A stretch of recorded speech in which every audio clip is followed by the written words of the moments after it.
During my legal aid work, I run into a pitiful village girl. Her brother is abusing her, and she has nearly died from his fist. As a lawyer, I can't stand aside and do nothing. So, I help her. After she wins the case, I help her get a job as a janitor at my law firm. A few days later, she becomes pregnant and disappears. I assume she has found a family. However, she returns with a baby and accuses me of raping her. Then, she demands I compensate her. I believe she is just spouting nonsense. But the paternity test comes, and it states that I am the baby's biological father. From that moment on, I become a pariah. I am labeled a disgrace and treated as the scum of the earth. My girlfriend breaks up with me. Meanwhile, my parents can't bear the shame and commit suicide. Then, a self-righteous fool pushes me off an 18-story building. Even as I die, I still can't understand how she became pregnant with my child. Using her identity as the baby's mother, she inherits all of my assets upon my and my parents' deaths. She then goes on to live the life of a wealthy socialite. When I open my eyes, I am back at the moment I see her getting beaten by her brother. Please save me. I had just walked inside the village with the legal team when a tanned, skinny girl suddenly lunged at me. She threw herself at my feet, gripping my pant leg as she cried out pitifully, "My brother wants to sell me. Please help me." Sure enough, I saw a man with a fearsome scowl storm toward us as he cursed at her. "You little bitch. How dare you run? I'll teach you a lesson you'll never forget." I blinked, somewhat dazed by the scene unfolding before me. Only then did I realize that I've been reborn. The girl by my feet was none other than Francesca Langdon. In my previous life, I'd fallen for her pitiful act like a fool. I ignored my colleagues' warnings and insisted on helping her get away from her brother, Edwin Langdon. I had even helped her land a janitor job at the law firm. However, I didn't expect her to be so delusional. She had mistaken my kindness for romantic interest.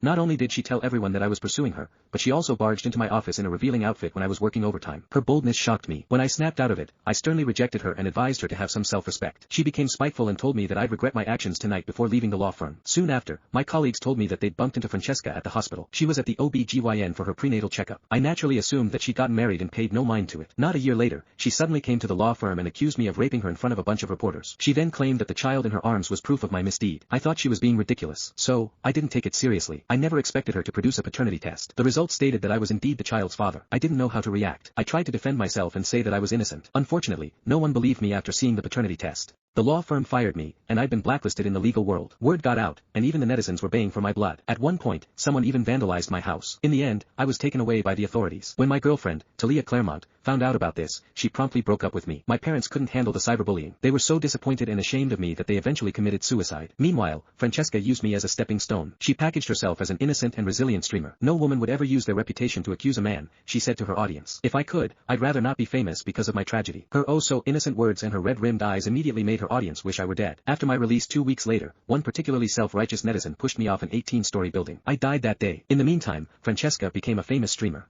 She even hired a lawyer to transfer all my assets to herself under the excuse of being my biological child's legal guardian. As the memories of how she had schemed against me returned, the hatred I'd harbored for her burned like an undying flame in my heart. I looked down and saw the sobbing Francesca. This time, I didn't hesitate to shove her away and said dispassionately, "I'm afraid we don't have the right to interfere in family affairs." Francesca clearly didn't expect me to be so heartless. Still, she didn't